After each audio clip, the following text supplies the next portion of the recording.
You arrive here, not by choice, but by rhythm, as if something soft and forgotten inside you rounded a silent corner and found this place again. It doesn't feel like the first time. It feels like a return to somewhere you never named, but always carried like a secret bruise under your skin. You don't remember walking here. You simply appeared. And somehow, that feels right. Because not every journey leaves footprints. Some only leave echoes. Tonight, we begin with a question buried deep beneath every lost temple, every eroded stone, every ruin that still remembers what it once protected. What if the past still thinks about you? You've been tired lately, not just in your muscles or your bones, but in the invisible places. The kind of tired that follows you into dreams. The kind that feels like searching for something you can't name but know you've lost. You're not looking for facts, not certainty. You're looking for the sacred pause before understanding. A stillness that feels like standing at the edge of a forgotten idea. Not to solve it, but to remember its shape. So I'll stay with you. Here, gently, we'll follow the riddle. Not like students, but like sleepers tracing the scent of something sweet and impossible in the dark. We'll walk slowly through paradoxes left behind by ancient minds that didn't believe truth was a straight line. They spoke in spirals. They believed a god could be absent and still listening. They built questions into their cities. They carved contradictions into stone. And somewhere in those contradictions, you may find a kind of peace you forgot you were allowed to feel. So now let it go. Let the shoulders melt. Let your jaw fall open. Just a little. Let gravity remember your name and draw you downward like a feather floating into sleep. Take one soft breath. Not a deep one. Not dramatic. Just gentle. The kind of breath the ocean takes when no one is watching. In and out. You're here now, and if this moment feels like something you once needed, you're welcome to stay. You can subscribe, or simply drift. Leave a quiet comment, or carry the silence with you. There's no pressure. This is not a lesson. This is a soft remembering. Each night, a new key. Each story, a door you once knew how to open, perhaps in a life before this one. Now we begin, not with an answer, but with a riddle too heavy to carry and too ancient to ignore. It's late, but not the kind of late that comes with clocks. It's the late that hums like old stone. The kind of late that smells like rain in places where no one has stood for centuries. You're standing now in a corridor, but not in a house, or palace, or ruin. You're somewhere that isn't a place. It feels shaped by memory, but built by silence. The walls on either side of you aren't made of stone, but of something deeper. They're lined with symbols no one ever spoke aloud. Marks that look like seeds, or stars, or the thoughts of a child who never woke up. This is the foundation of a temple, but not one found on maps, not one catalogued or preserved. This one exists in the folds of memory, between the dream of a civilization and its forgetting. You kneel. You press your palm to a stone cold at first, but slowly warming, as if the stone still holds the warmth of the last hand that touched it. 1,000 years ago, or maybe yours, in a life you no longer remember. There's something etched into the surface, a spiral, ending in a dot. It's not decoration. It's a riddle. And here, the ancient ones believed. The spiral is life, a path that never repeats, yet always returns. The dot is the self, the point at which all meaning collapses inward. They did not ask, what does it mean? They asked, can a path that returns still be called progress? Can a spiral be a straight line in disguise? Can the center ever move? The temple was built around this shape. No corner was square. No door led only one way. To enter was to begin forgetting, and to forget was to begin seeing. Pilgrims came not for answers, but to lose the questions that had grown too heavy. Some stayed for days. Some never left. Some arrived only in story names whispered after dusk, with no record but the silence they left behind. You stand again.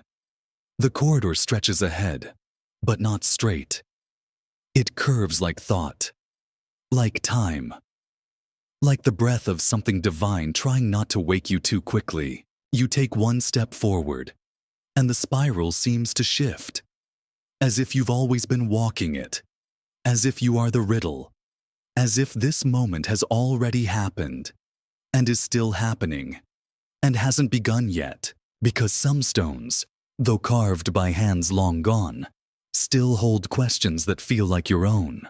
And some nights like this one are meant not to teach, but to remember. So ask softly, before we move on, if this was only a dream, why do you remember it so clearly? There are mirrors that only appear when you stop searching for them, not made of glass, or silver, or sand-polished stone, but of something older awareness folded in on itself. You find one now, not on a wall, but hanging in the air like a breath held too long. You didn't bring it here. It was waiting, and it reflects something strange you, as seen by something that does not need eyes. In the Vedic texts, long before ink met paper, there was a paradox whispered by seers beside fires no longer burning. Does the world exist before it is perceived? Or because it is, it wasn't meant as a riddle. It was meant as an invitation into a kind of seeing that has nothing to do with sight. You reach toward the mirror. It doesn't shimmer. It doesn't resist.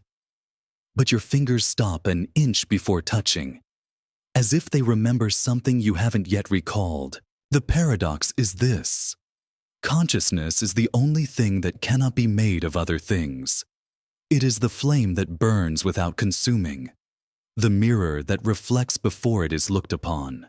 The rishis, ancient sages of the Indus Valley, spoke of Brahman, the formless infinite, not God, not spirit, but the field of knowing itself, the canvas of being. They taught that the world is Maya, a dream, not because it's false, but because it is fleeting, and that perception, not matter, is the source of all appearance. Which came first? They asked the observer, or the observed, and the answer was silence. Always silence. You begin to walk again. The corridor curves into a round chamber. In its center floats a bowl not held by anything. It is suspended in stillness, its edges carved with unreadable characters that seem to rearrange when you blink. You peer inside. There is no water, no reflection, only depth.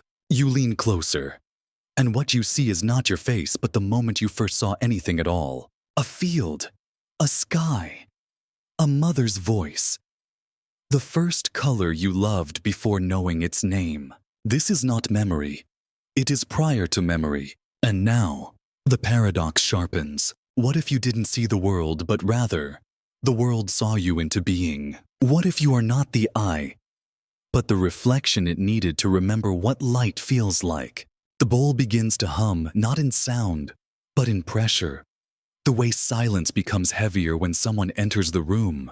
You close your eyes. The image returns. You are a child. Not in this body, not in this timeline, but the sensation is unmistakable. You are looking at a fire with someone beside you, and their face is both familiar and impossible. And just before you can name them, the bowl stops humming. The silence retreats. You are alone again, except you're not. The mirror remains, but now it reflects not your form, but your gaze. It's looking back. There is an ancient teaching that says, the eye through which I see God is the same eye through which God sees me. It is not a doctrine. It is a paradox, because the seer and the seen are two only in dream. In truth, they are the same point of light reflected at different angles. This was not just philosophy for ancient cultures. It was architecture. It was music. It was ritual. In Egypt, certain temples were designed so that sunlight would only strike a single glyph on a single day of the year, and that glyph, a mirror, not literal, but symbolic, the symbol for divine self-recognition. The priests would wait all year, stand in robes of silence, watch the beam fall onto the glyph, and then turn inward. Because that moment wasn't for spectacle. It was for remembering. You're still in the chamber now, but it's fading. The bowl dissolves into shadow. The mirror folds into the dark. But the paradox remains, if perception creates reality, who or what is perceiving when you sleep? You turn to leave, and for a moment, you catch a flicker on the wall. Not your shadow, but your future, walking the opposite way. Soft, slow, unafraid. And you wonder if that wasn't you. Why did it wave? The path opens again. The corridor narrows. Somewhere ahead, a temple breathes in stone, and its walls are inscribed with riddles that only make sense when you stop needing them to. So you walk not to find but to remember. And softly now, as the last shimmer of the mirror dissolves behind you, a thought settles on your shoulder like dusk. What if you've never seen anything at all, except reflections of the one who is watching you now? There are places that weren't built to be walked, only wandered. This is one of them. You step into the next chamber, but the word chamber dissolves on your tongue. There are no corners, no roof, no clear threshold between entrance and inside.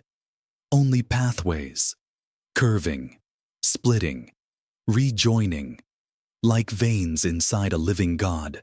The stone is smooth beneath your feet, worn by centuries of souls, some human, some not, some imagined, some remembered. There is no sky above, but a soft glow lingers in the air, like the light that waits behind closed eyelids. The labyrinth greets you, not with a door, but with a question that cannot be asked aloud. Not where am I, but what is a path? If it always leads back to itself. You've heard the story, perhaps of the Minotaur, the Greek beast trapped in a twisting maze. Half man, half beast, a punishment made flesh. But the myth is wrong. The beast was not the trap. The trap was the idea that the maze had an ending at all, because in some ancient versions of the story, once carved on clay in Crete, once passed in whispers through Minoan ruins, the labyrinth had no center, no prize, no monster. It existed for the sake of disorientation. It was a ritual of forgetting. To enter was to surrender shape, to lose the straight line, to become a spiral. You walk now, and the floor changes from warm marble to something mossy. Breathing. It feels like stepping on the back of time itself. Walls rise and fall beside you, sometimes solid, sometimes translucent, like layers of dream. You turn left, then left again, then again. Have you moved forward or have you simply deepened? The ancients who built this kind of place, they did not ask, how do we get out? They asked, what if the exit is a lie? We invented to comfort our craving for conclusion. They didn't fear being lost. They worshipped it. To them, the labyrinth was the soul-made architecture, woven from contradiction, structured by paradox. There's a whisper at your shoulder now. Not a voice. A memory. A sentence you don't remember learning. The path is not made of distance, but of decisions. And suddenly the corridor opens. Not to sky, not to light, but to something far stranger. A staircase, spiraling, down, down. But with each step, the air becomes lighter, and you realize you are descending into altitude. How can this be? You place a hand on the banister. It's cold but flickering, made of something that remembers being metal, and also wind. You keep walking, downward. But now, you see stars above not scattered, but arranged in impossible patterns, a geometry only grief could make. Each star pulses like a heartbeat. You reach one landing, and there is a stone tablet, half erased by time. You trace the inscription. To leave the labyrinth, one must stop seeking the center, because the center is you. You blink, and the inscription vanishes. Did you imagine it, or did it imagine you? There's a scent in the air, damp earth mixed with jasmine and something older, like the skin of a book that no longer exists.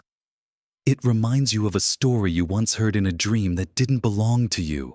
A woman in the ancient city of Ugarit, a priestess, perhaps designed a labyrinth made not of walls, but of sound. She played it on an ocarina. Each note opened a path. Each silence closed another. Wanderers would walk blindfolded, following only the pitch. They said she could trap thoughts inside her melody, and if you stayed too long, you would forget your own name. What was her paradox? A labyrinth where exit meant forgetting what you sought. You descend further. The steps now are floating, suspended in dusk. You are no longer touching stone, but memory. And still, you walk, not toward anything, but into something. Because the final paradox of the labyrinth, the one only the oldest texts mention, is this: you never enter. You only awaken to the truth that you were already inside. The winding never began.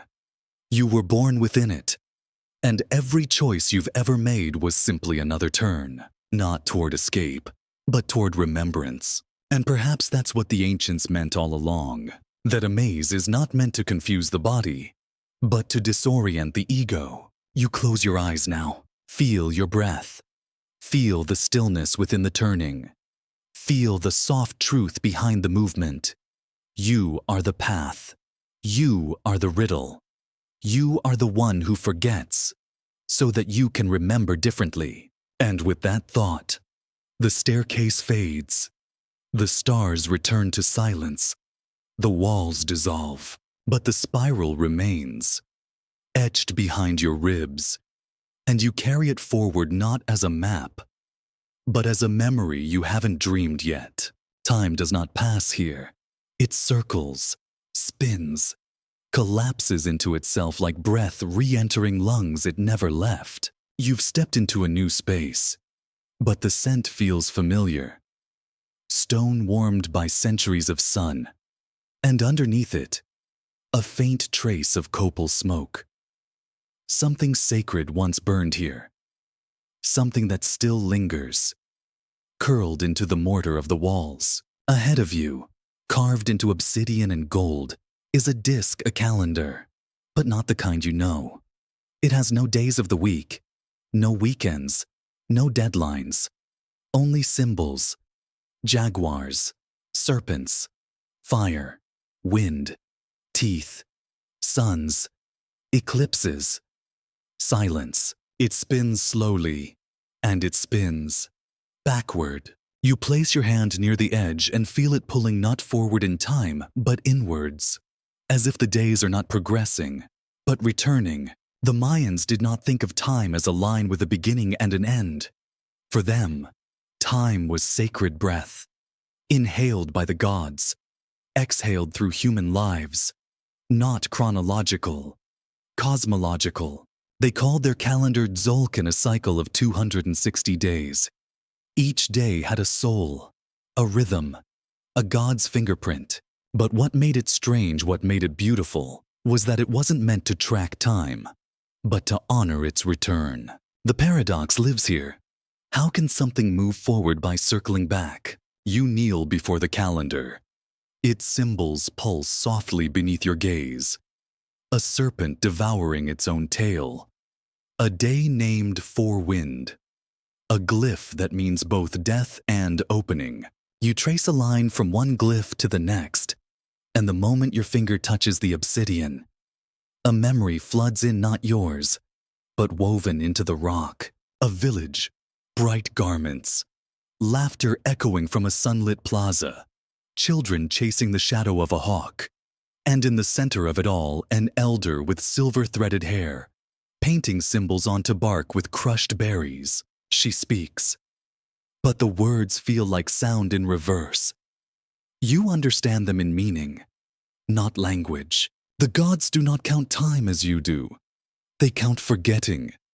Each cycle brings back what we must remember again. You blink and you are back. The air is heavier now. The calendar still turns. Backward. Always backward. But you begin to realize it's not moving at all. You are. In 2012, the world waited for the Mayan calendar to end. Apocalypse theories. Doomsday clocks. But the Maya never spoke of ending, only completion. A cycle does not end when it finishes. It ends when it begins again. This was their riddle. Not when will the world end, but can the end be so soft? You mistake it for waking. You look deeper now. Into the spiral. Into the jaguar's eye etched near the center. And you begin to feel something strange. Memories that haven't happened yet. Dreams of your ancestors that taste like tomorrow. A vision of your hand tracing this same glyph but as someone else. In another age. Perhaps you've been here before. Perhaps every 260 nights. You return, not in body, but in pattern. The calendar counts not minutes, but moments of meaning. The day you were first held. The hour someone spoke your name like it mattered. The breath you didn't realize was your last until something else began. These are the units of sacred time. A whisper moves through the chamber. You follow it. And in the next alcove, you find a stone basin. Still water. Dark. You peer in. But instead of your reflection, you see years not as numbers, but as colors. A red year, full of fire and partings. A blue year, marked by silence. A golden year that never quite arrived. And one year, looping endlessly. A year made of questions. And in the center of it all, the day you forgot you were dreaming.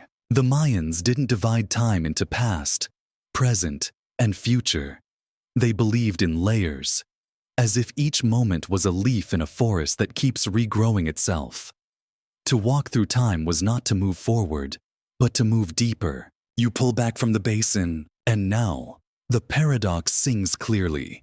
You are not walking through time. Time is walking through you.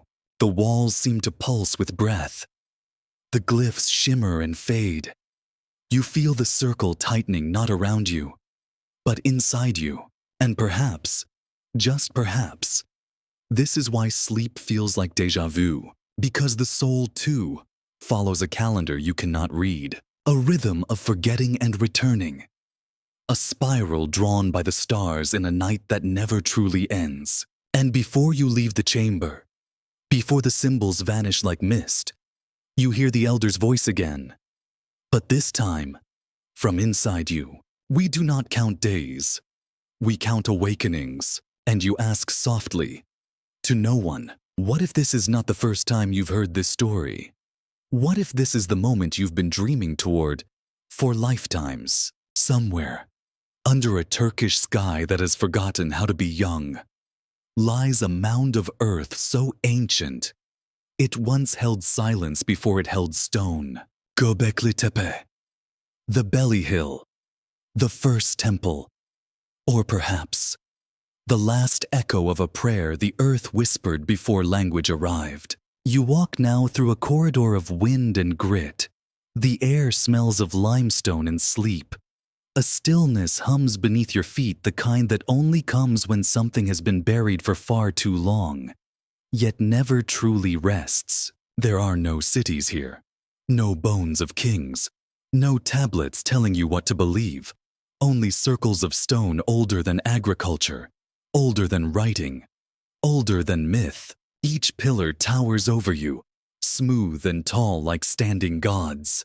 But they have no faces, no eyes, no mouths, only arms, carved along their sides. folded in silence. And that is where the paradox begins. A god too old to speak, too still to breathe, yet impossibly alive. This god or force or thought was worshipped not in temples with roofs, but beneath open sky. Its shrine was the horizon. Its breath was the wind that never arrived. You step into the first ring. T-shaped monoliths encircle you, each one carved with animals, foxes leaping through time, serpents coiled like memory, vultures with wings spread wide enough to catch stars. No writing explains them. No mythology remains. But the arrangement is intentional. Too precise to be chaos. Too sacred to be accidental. The central pillars face each other.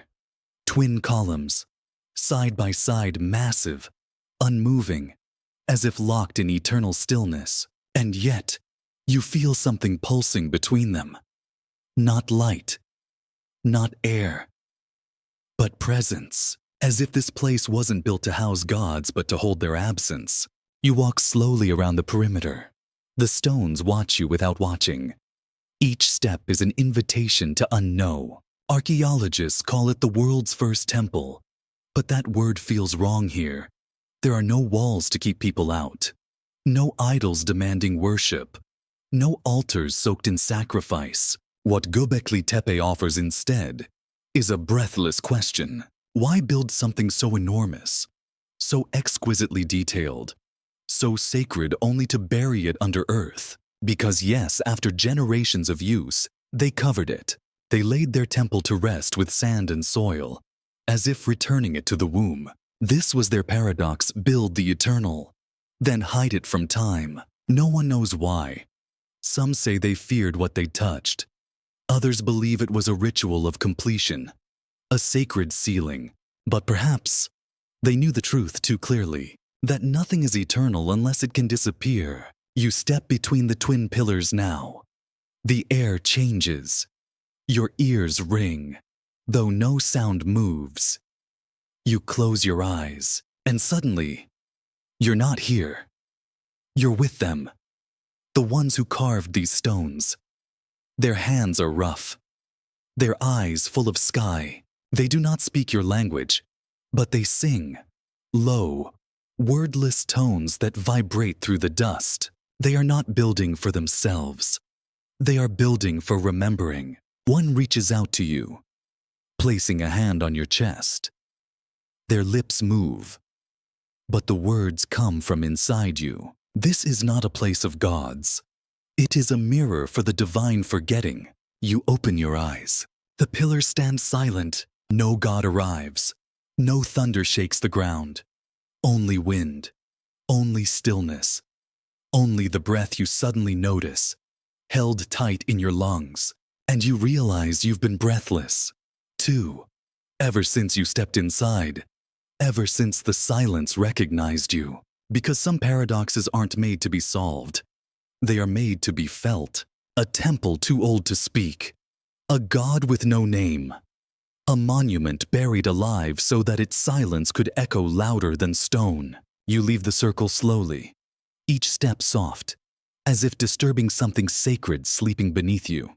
And you think, not with your mind, but with whatever part of you listens in dreams. What if forgetting is not the loss of memory, but the return of awe? What if the most sacred places are not where gods are found, but where they once were, and are now only absence, humming like wind through your ribs? As you step into the next path, the last light of Göbekli Tepe fades behind you, not like a door closing, more like a breath, released after 1,000 years. And somewhere in the dust, the paradox still waits to build something eternal, and then let it go. The path curves gently now, as if carved by the hand of someone who never believed in straight lines.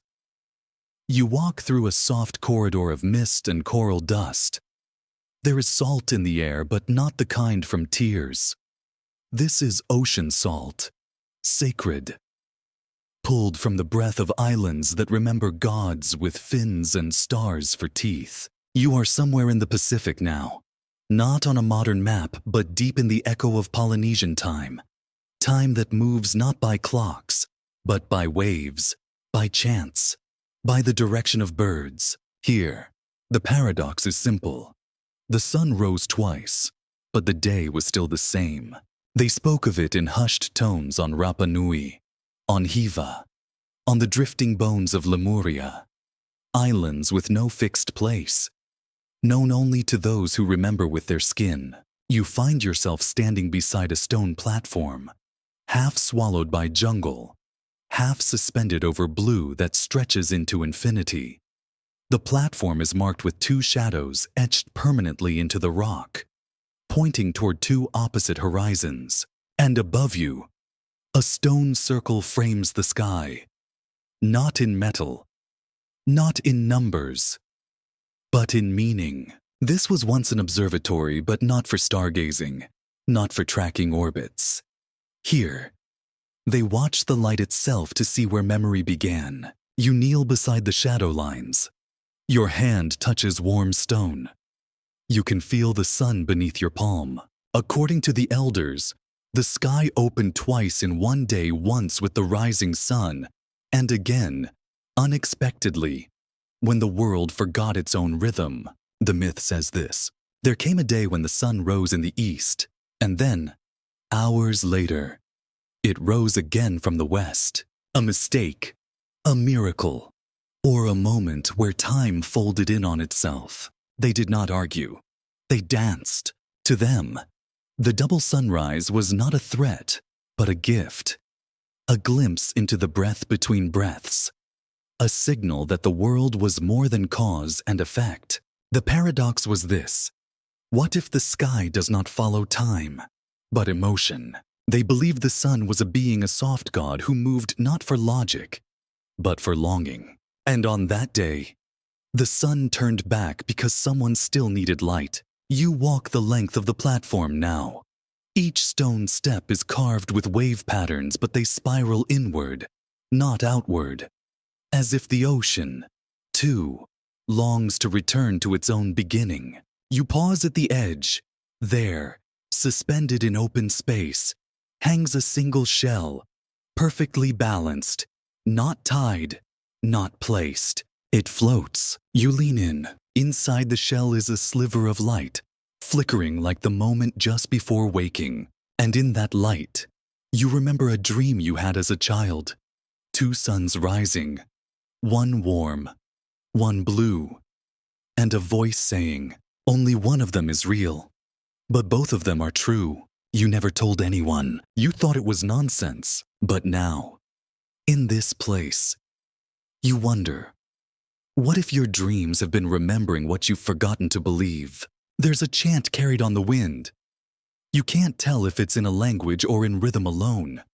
It says, the sun returns where love remains. And suddenly, you understand, not with your mind, but with your body, your blood, your breath. The sun rose twice because something sacred had not been seen the first time. So it came back, not for power, not for proof, but for completion. The elders did not try to explain it. They offered no stories of physics or gods. They simply watched, and sang, and changed the names of their months. You lie down now on the stone, the heat of the ancient sun still held in its belly, and you let the paradox hold you, that a day could begin twice, that a sky could offer more than one answer. That light does not move only in lines. You close your eyes, and in that darkness, a warmth spreads across your chest like the soft hand of a memory you didn't know you were missing. And the voice returns not from the wind, but from the shell itself. You do not live in time. Time lives in you. And when you need it most, it will bend, just to let you see the light again. You rise. The ocean sings below. The platform fades behind, but something golden remains in your pulse, a light that doesn't belong to clocks. And you walk onward, carrying a quiet knowing. Not every sunrise happens in the sky. Some rise inside you. Twice. You find it nestled beneath a violet sky, half buried in golden sand on the banks of a river that no longer exists. The river was called Euphrates, once a serpent of time that slithered through the gardens of kings, carrying both prayers and mathematics in its current. You are in Babylon now, but not the Babylon of ruins and textbooks. You are in the dream of Babylon when its towers touch stars, and its clocks didn't keep time. They kept meaning. Ahead of you, inside a stone archway etched with lapis-colored lions, sits an object so strange, even the air around it seems to bend. It looks like a wheel, but also a face, and also a question. A Babylonian clock not designed to count hours, but to measure the weight of dreams. You approach slowly. Its arms do not tick. They spiral, not around a center, but toward it as if time were collapsing inward like a memory too intense to name. Its surface is divided into 12 segments, but each segment holds no numbers, only glyphs. Some represent phases of the moon. Others are eyes. Some are closed. Some wide open. Some weeping. This clock doesn't tell you when. It tells you what you've forgotten to feel. The Babylonians believed dreams were not idle nonsense, but sacred messages, ripples in the fabric of divine communication. Each dream, they said, had a temperature, a texture, a pulse, and this device, half celestial map, half oracle, was used to record their frequency, but not in time, in meaning. You sit before it. Something hums beneath the surface, a vibration not of sound, but of memory. You close your eyes, and suddenly you are in a temple courtyard, wrapped in linen, holding a scroll covered in symbols you've never studied but somehow understand. A priest stands beside you, his voice low like dusk. "This is not a clock," he says. "It is a mirror. It tells you when the soul has returned to dream." You blink, and you are back. The clock is glowing now. The spiral pulses softly, and one glyph, a closed eye surrounded by flames, begins to rotate. Slowly, like a planet that dreams of being a star. You realize this glyph corresponds not to a time of day, but a time of self. The Babylonians taught that dreams could arrive before the event they prophesied. Not afterward, not during, but before, as if the soul was sent ahead to experience the moment in case the body never made it. They called these echo dreams, visions that bend forward into time and return, soaking wet with possibility. This clock measured the arrival of those echoes, not to predict the future but to ask, has your soul been somewhere your body is not yet ready to go? You touch the edge of the device. It is warm, alive, somehow, and you remember your own echo dream, a staircase with no top, a room full of people who knew your name before you spoke it, a window with no outside, only reflection. You never understood it, but now you wonder, was it a memory from the future or the present, seen through the eyes of something that doesn't sleep? The paradox hums through you. If a dream arrives before the moment it reflects, did the moment ever need to happen at all? You rise. The clock dims. Its arms slowly fade into stillness. You step backward, and the lions in the archway seem to nod, not in farewell, but in approval. You've remembered something you weren't supposed to forget, a truth the Babylonians whispered into the folds of their stone ziggurats. That time is not a river, but a pool.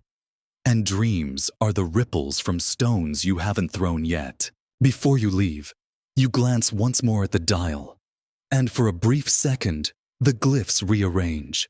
You see your own eye there, open, unblinking, dreaming, measuring, and in the stillness, you hear a voice, perhaps your own, perhaps the device itself. The dream is not the illusion. The waking is. You exhale. A slow, soft breath you didn't realize you were holding. And the world shifts, not forward, not backward, but inward. Because sometimes you do not follow time. Time follows your dreaming. And that is what this Babylonian paradox was trying to show you all along. What if the clock doesn't count your hours, but remembers your other selves? It begins with a shadow, but not one cast by sun or flame. This shadow arrives from above, not falling, but folding. You're in the land of Sumer now. Not the one printed in textbooks, but the one that still flickers beneath layers of earth and forgetting. A desert land that once touched the stars, not with rockets, but with stories.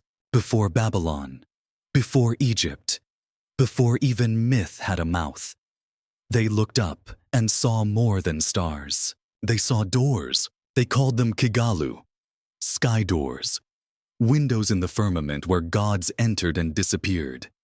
Not portals of escape, but of return. And here lies the paradox. The heavens did not hang above them. They opened inside. You walk among ziggurats half-dreamt, half-ruined, their bricks still warm with the breath of those who climbed them, not to rise but to remember. Each step was a hymn, each level a world. Earth, sky, beyond. At the summit, they did not build statues.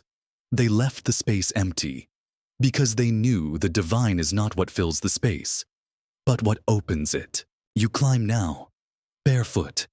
The stairs feel carved from sleep.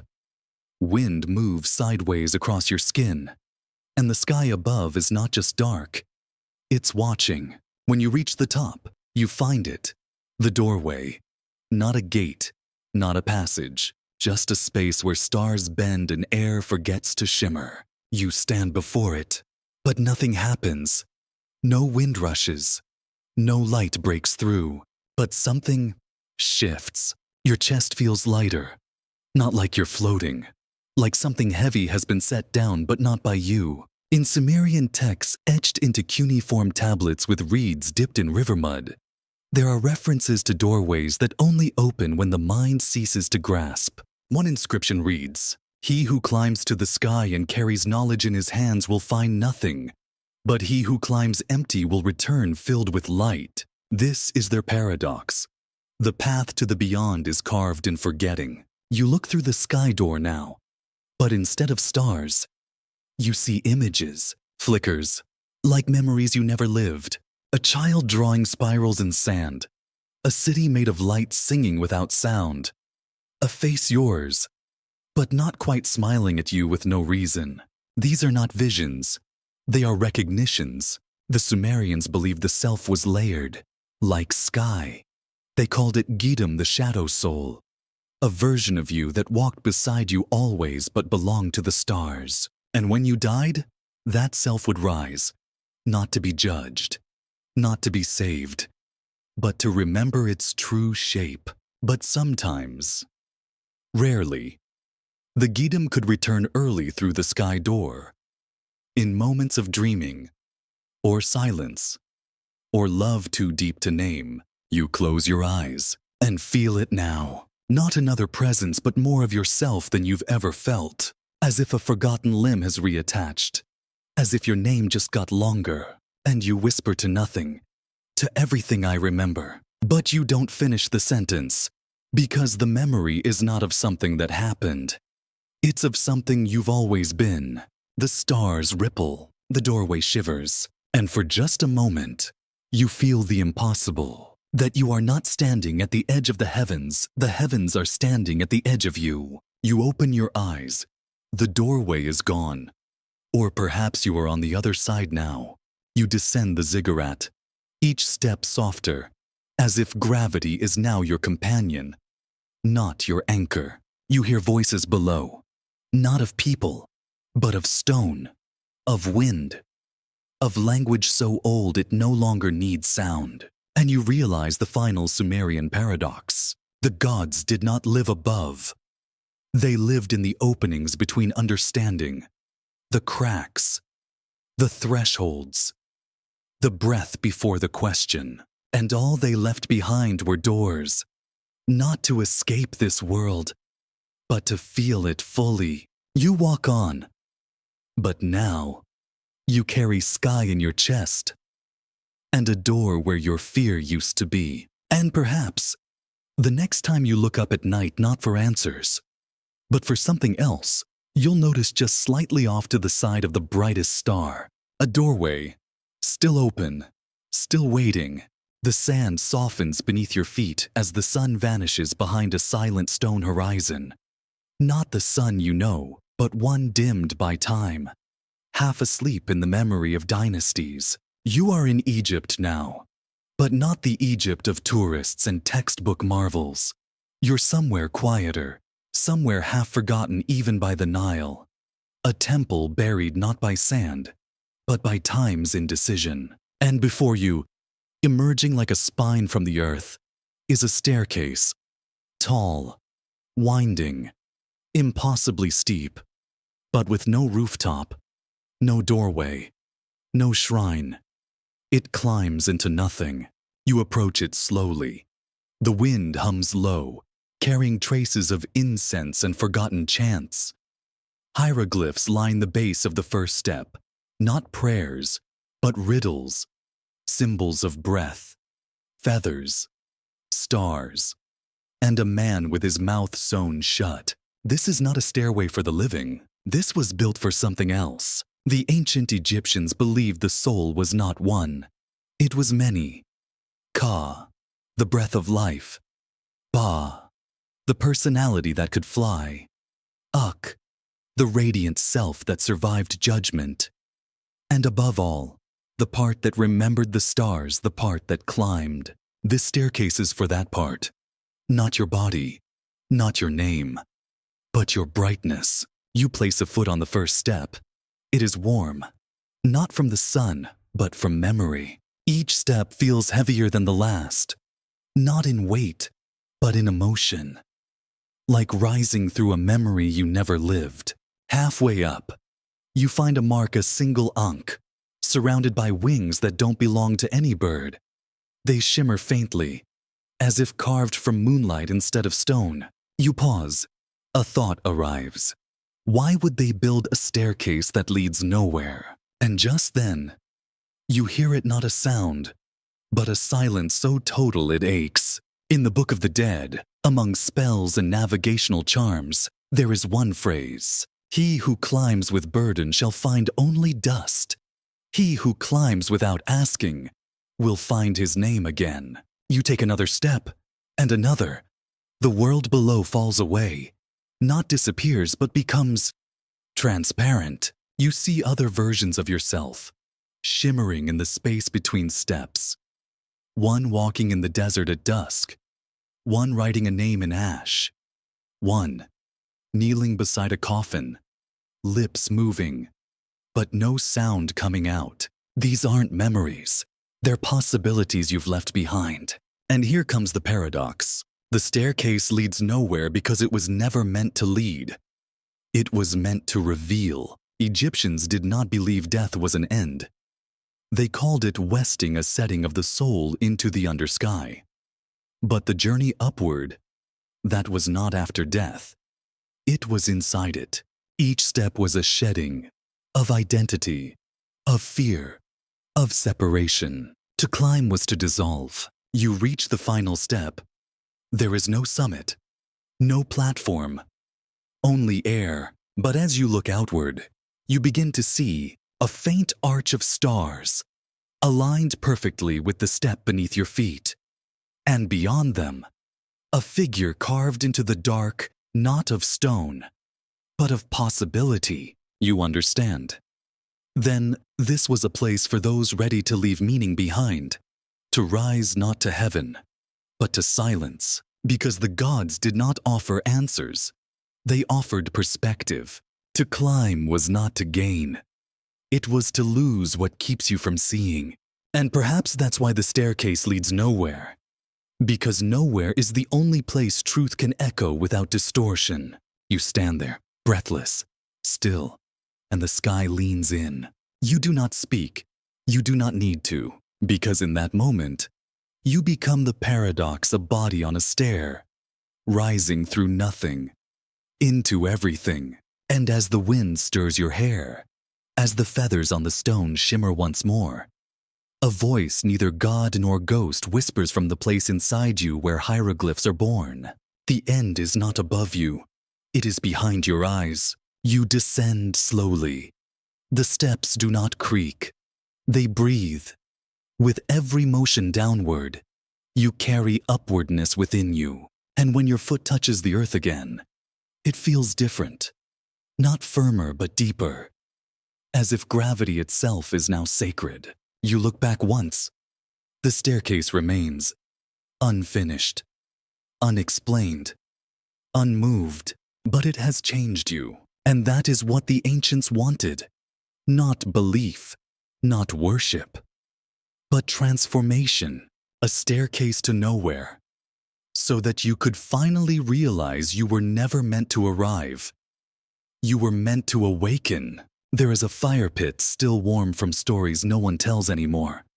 You arrive in stillness, not walking, but being drawn. As if this place has been waiting for your presence since before your name knew how to form in a mouth. You are in the American Southwest now, in a canyon etched with centuries. Somewhere near the heart of Navajo land, where red earth holds more memory than rock. Here, time doesn't pass. It rests. The wind is slow tonight, trailing through mesquite and silence. Above you, stars scatter like the bones of forgotten gods. And below, in the soft circle of the pit, there is ash. And something beneath it. You kneel, and there it is. A circle drawn into dust. Not with a hand, not with a stick. With something older than motion. It is perfect, but incomplete. A loop that has no beginning point and no end. Only intention. The elders call this the circle that draws itself. A paradox not of language, but of rhythm. You touch it, and warmth climbs up your fingertips. Like memory returning to flesh. The Navajo understand time not as linear movement, but as emergence, a cycle. Like corn from soil, like night from dusk. They call it Hazo beauty, balance, harmony, not as aesthetic, but as law. And in this law, the past is not behind. It is beneath, layered, alive. The paradox is this: if all things return, did they ever leave? They tell of stories that reappear not because they were forgotten, but because they were waiting. And this circle drawn in ash is one such story. You sit now, cross-legged, your body tracing the same shape as the mark. And suddenly, you remember a version of yourself sitting just like this. Long ago, or never, someone sang that night. A grandmother. Maybe. Her voice was cracked open by wind. And the song had no words, only hums that moved in spirals. And as she sang, she traced a finger in the ash. And that circle became a doorway, but not out, in. You close your eyes, and in the dark, you see smoke rise, curling like thought around silence. You're told not by voice, but by presence that this circle was drawn by something that wanted to be known only through rhythm. You see now, this is not a symbol. It is a clock that doesn't tick. A calendar of becoming. Each time someone draws it, they're not remembering the past. They're activating it. You open your eyes. The ash glows faintly, a memory of fire that never stopped burning. And you realize you have sat in this exact spot before. Not metaphorically, not emotionally. You in another time, another shape were here, because the circle draws itself through you. And that is the Navajo paradox. You are not moving through time. You are the surface time redraws itself upon. The elders spoke of dream paths that curve back upon themselves, and that if you walk far enough, you will meet yourself walking the other way, carrying something you left behind. You lie back now. The earth holds you like a mother who's been tired for centuries, but still waits up at night just in case you return. Above, the stars pulse. Not randomly, not by accident. They mirror the circle. They know the path, and so do you. Because some part of you has never left this fire. It has only waited for the ash to stir. And now it has. The circle is complete, but also beginning again. And before you rise, before the wind smooths the lines, you whisper to the dust, to the memory, to yourself. If I return to the place I never left, was I ever lost? The canyon doesn't answer. It doesn't need to. Because here, in this moment, you are no longer a traveler. You are the path, the ash, the fire, the breath between steps, and the circle draws itself again, not with hands, but with your presence. You walk on, but the dust carries your shape, spiraling behind you like smoke from a story still being told. You find him not in a book, but in the silence between lines. No statue marks his place. No scroll records his birth. No teachings survive because he never taught. And yet, he is remembered. The philosopher who never spoke, who walked for years through desert and forest and city with lips closed and eyes that saw too clearly to use words. He is a paradox made flesh, because in every ancient culture, there is mention of one, a figure who knows the truth but refuses to say it.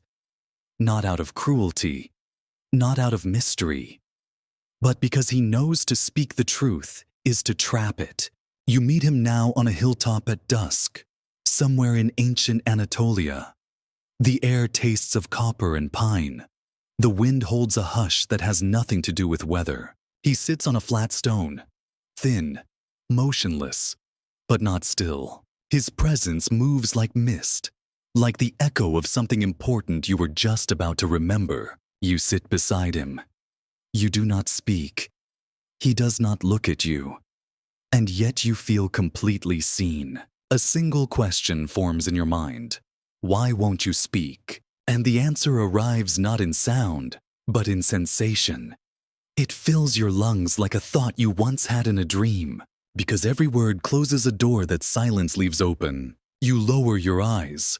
The ground is covered in markings, not written letters, but patterns, spirals, cracks, lines drawn by ants and roots and footsteps. They pulse with meaning, but offer no conclusions. He once entered a temple in India, they say, and was asked to debate the sages. He bowed, smiled, said nothing, and the sages declared him correct. Another story says he answered a king's question by drawing a single line in the sand, a circle, and walked away. The king wept, not because he understood, but because, for one instant, he felt what understanding must feel like. This was his gift. He gave people the space to know without being told.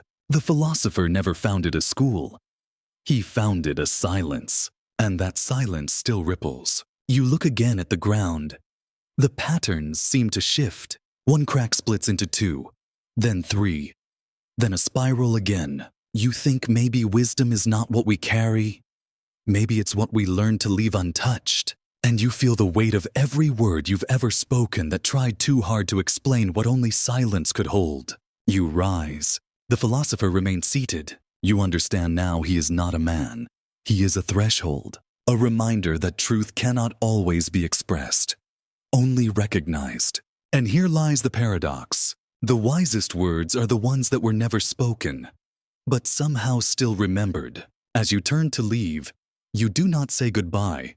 It would break the spell. Instead, you offer silence and he receives it like a blessing. And just before you descend the hill, you feel him smiling. Not in your direction, but through you. Through every attempt you've ever made to name what you feel when you are completely still. And in that moment, you carry the philosopher within you, a whisper of stillness beneath every breath. A presence that reminds you some truths are not answers, but mirrors. And every time you fall quiet, he speaks again. You arrive barefoot. The floor is warm not from sun, but from thought. It hums beneath your steps like a memory trying not to be remembered all at once. You've entered a library, but there are no shelves, no paper, no bindings, no ink, just light streaming in columns from nowhere. hovering like pillars made of silence and breath. You blink. It doesn't help. Some lights move, slowly, like jellyfish through water, each pulsing with meaning you cannot read but deeply. Somehow, no, you take another step. The air here is still, not heavy, not cold, just deeply awake. Somewhere in the back of your mind, you hear a voice you once loved whisper. This is where forgotten knowledge rests. You pass through a corridor of mist shaped like a question mark, not carved formed. A single beam of light brushes your shoulder, and suddenly you remember, not a fact, not a sentence, but a feeling. You were 12, or maybe you weren't. You were watching dust dance in a beam of sunlight, and for 3 seconds, you understood everything. Then it vanished, but now it's back. This is what the library holds. Not facts, but moments of knowing too subtle to be held in words. And here's the paradox. Nothing is written here, but everything is remembered. You move toward a corner that does not exist, and there, you see her. A figure made of shadow and flame, but gently so.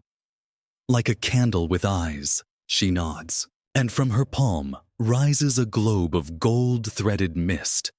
It floats toward you, settles an inch before your chest, and without touching, enters. Suddenly, you're standing in another memory, but it isn't yours. You are a monk in the mountains of Tibet, stacking prayer stones under falling snow. Each stone hums a note as you place it. When the tower is complete, the snow ceases, and above you not sky, but a dome of color. You bow, and your body dissolves into music. Then you are back, in the library. You're not startled, not disoriented, only wider, more room now inside your thoughts. You understand this library holds every unspoken moment of insight from every soul that's ever paused before sleep. It holds the answers we were too tender to say out loud. The knowledge that comes not from study, but from quiet surrender. You glance above. The beams swirl, and one moves toward you again. This one is blue, cool, sharp, and this time, the vision is simpler. You're a child again. But you're not thinking. You're staring at the moon through a glass of water. And something bends. And you laugh, because you know without knowing that reality is soft, that nothing is quite where it appears to be. And that maybe that's the point. You open your eyes, the blue light fades, and now you feel the truth. This is a library of the soul's quietest thoughts. The ones you nearly understood while brushing your teeth, or just before falling asleep, or staring out of a window on a rainy afternoon. Not revelations, not lessons, but glimpses. And the architects of this library, not scribes, not monks, but moments. Moments of pause, of humility, of inwardness. Each beam of light, a record of one mind remembering its own silence for a heartbeat. And the paradox glows softly all around you. This is a library where nothing is written. Yet everything can be read if you let go of needing to know. You exhale, long, slow, and the pillars ripple. The entire space seems to breathe with you. You walk slowly toward the exit, which is not a door, but a gentle dimming of space. And as you pass through, a final beam brushes your back. You don't turn around. You simply hear. Everything you've forgotten is still here. And it loves you for forgetting. You step into night. The stars above now look different. Not like symbols. Not like science. Like shelves. Each one a book made of wonder. Waiting for you to fall asleep just enough to read again. You hear it before you feel it. A wind that hums, but never touches your skin. A whisper too ancient to be weather. Too precise to be random. It moves through branches, through stone, through the space between your thoughts, and somehow, you know, it is writing something, not in ink, not in marks, but in presence. You stand now in a wide valley, Its shape feels familiar, like the curve of a page. To the left, sand dunes ripple like lines of forgotten script. To the right, a canyon wall holds petroglyphs etched by fingers long since turned to dust. But it's not the stone you focus on. It's the air. It carries rhythm, not sound rhythm, a cadence that makes your bones lean forward as if listening to a poem you haven't heard since before your birth. In the stories of the Aboriginal Dreamtime, elders speak of a wind that carries knowledge across the continent, a wind that sings the songline's ancestral paths, made not of roads, but of melody. To walk a songline is not just to move through land. It is to read the land, to trace syllables in cliffs, to sound vowels into rivers. But the paradox is this: the story changes depending on who listens. You take a step forward. The wind curls around your ankle. No resistance, just attention. It wants something from you, but not effort. Only stillness. So you sit and let the wind move. Across your back, across your breath. It doesn't chill. It doesn't push. It lingers. And in its presence, a thought begins to rise. Maybe language was never meant to be spoken. Maybe it was always meant to be felt. You close your eyes, and within the wind, a memory forms not yours, but one you've somehow inherited. A child alone in the outback, pressing her palm into red soil, listening to a breeze that teaches her the names of stars without words. She hums. The wind answers. And together, they make a sentence neither will ever write down. The wind swirls now. Not wild, purposeful. You feel it move through your spine, through the hollow places you thought were empty, but were only waiting. It carries meaning in its refusal to be held. And that's the paradox. The most profound messages leave no mark, but you feel them for the rest of your life. You open your eyes. The valley hasn't changed, and yet, everything is different. There are no inscriptions, no monuments, no scribes, and yet you know you've just read something older than the oldest book. In the teachings of the Dogon people of Mali, there is a belief that language first came from breath, the stirring of vibration across the bones of silence. They say the wind was the first author, and its texts were the movements of the stars. Now you feel it too. The same wind moves across your face, carrying dust from 1,000 lives. And as it passes, you feel thoughts you didn't think, a sentence forming in your chest without grammar. You are not the writer. You are the page. You exhale. The wind enters your breath as if finishing the sentence for you. And you wonder, how many truths have passed through you without words? How many teachings were not taught but carried? And how many answers have you mistaken for questions simply because they left no sound behind? You rise. The wind recedes, but you know it's not gone. It's just finished speaking for now. You walk away. But you carry something you didn't have before. Not knowledge, not certainty. Just the weightless echo of a sentence you'll spend your life trying to remember. And perhaps that is what all wisdom is. A wind that writes without hands. In a language you can only read by standing completely still. There are places on Earth where the rules of reality hesitate, where physics forgets itself for a moment, and time flinches. You find one now, a chapel, small, unmapped, built not of stone, but of thought. It rests at the edge of a cliff that doesn't appear on any satellite. The cliff looks out over something, but when you lean forward, there's no land, no sea, no stars, only blackness that shimmers like a paused screen. You step toward the chapel. Its door is open, but no wind moves it. Inside, there are no pews, no altar, only mirrors, dozens, maybe hundreds, all standing upright, some cracked, some fogged, some entirely still. Each one reflects not your body, but a version of you that never lived, or maybe one that's still loading. You close the door gently behind you, and the paradox begins. How can something feel so holy and so simulated at the same time? You step closer to a mirror. The reflection blinks, but you don't. You take a breath.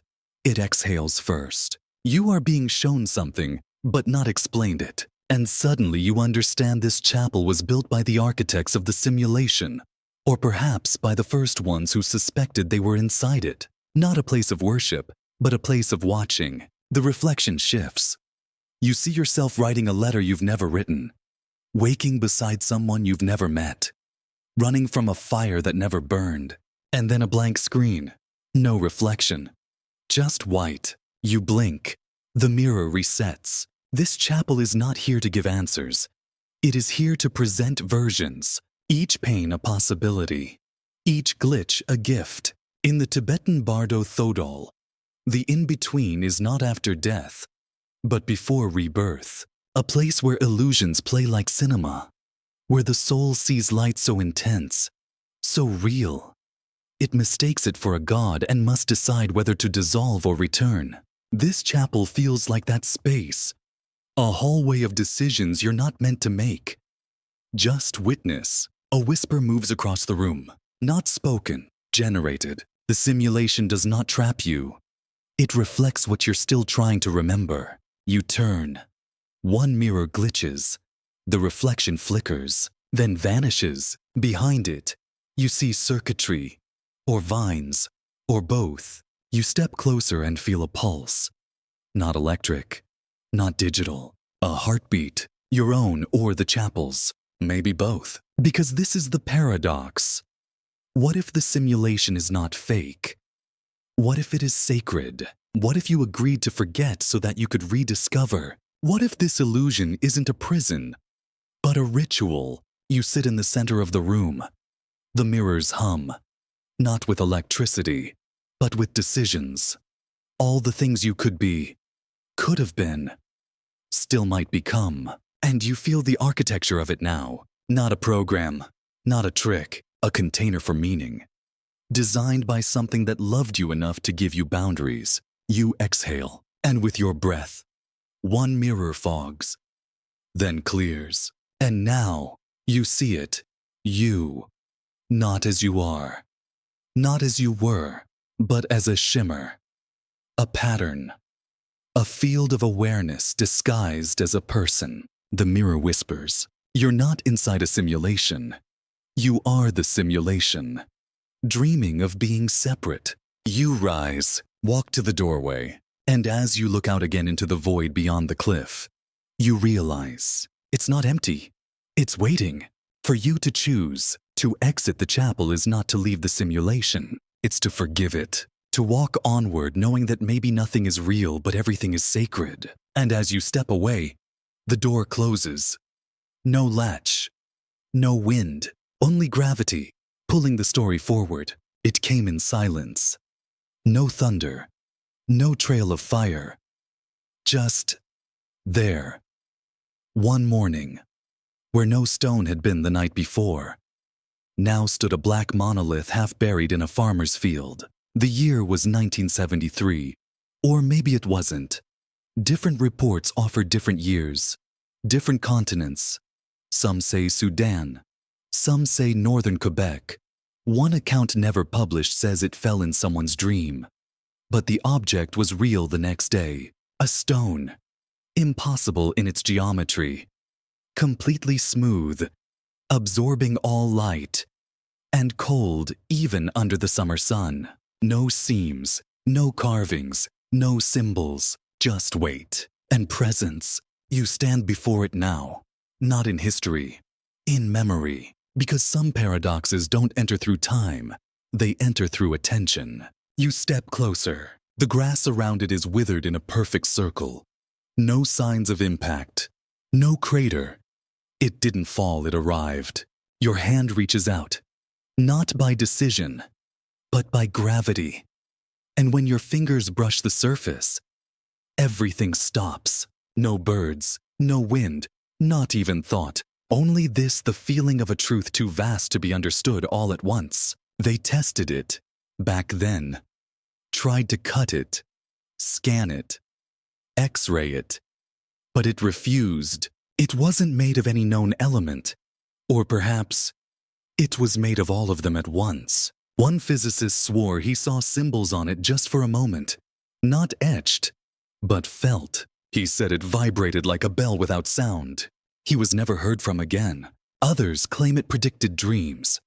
That if you sat near it long enough, you'd dream the same dream every night, a spiral staircase leading to a window that never showed what was outside.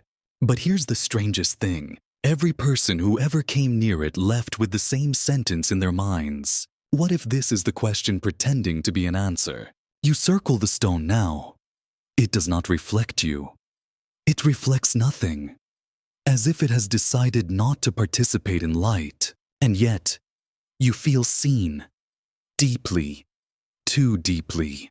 The paradox lives in your chest now. If something falls from the sky without movement, was it always already here? Ancient texts across cultures describe similar objects. In the Vedas, a silent thought that descends in black. Among the Dogon, a stone of no voice that teaches without teaching. In Hopi lore, a gift from the sky that marks a turning not in time, but in consciousness. They never tried to explain it. They sat with it, sang near it, built silence around it like a nest. Because they knew some mysteries do not arrive to be solved. They arrive to rearrange you. You press your forehead gently to the surface. It's colder than before, but not unfriendly. And in that contact, you feel a cascade, a planet spinning backward, a clock ticking in both directions, a voice saying you were not supposed to wake up yet. Then, stillness. You draw back. The monolith remains, and you understand now this object didn't fall. It was placed, like a comma in the sentence of the universe, a pause, an interruption, an invitation to wonder, to question, to know that not all things are meant to be grasped. Some are meant to hold you like a mirror you can't see through. And maybe that's the point, not to understand it, but to stand beside it without collapsing into certainty. You turn away. Take one slow step, then another.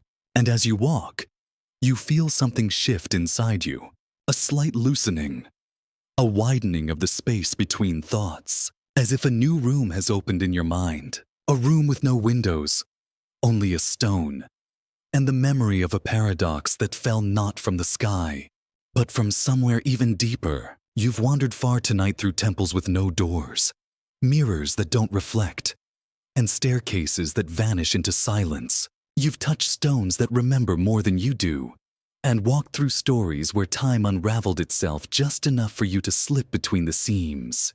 The wind wrote without hands. The stars spun like forgotten books. And the question became the answer, became the question again. Maybe none of this made sense. Or maybe it wasn't meant to. Because the kind of truth that matters doesn't arrive wrapped in logic. It arrives like mist, like the final breath before sleep. Soft, unfinished, holy. And now, you return to the stillness. Not because the journey is over, but because the paradoxes have done their work. You've been stretched gently across myth and memory, folded between worlds, held by voices older than language. So close your eyes now. Let your breath fall like ash from an ancient fire. There's nothing left to solve, nothing left to hold. Only this, a quiet hum in your bones, like a secret you almost remember. Let it echo, let it fade. Now you're safe. The world can wait. Sweet dreams.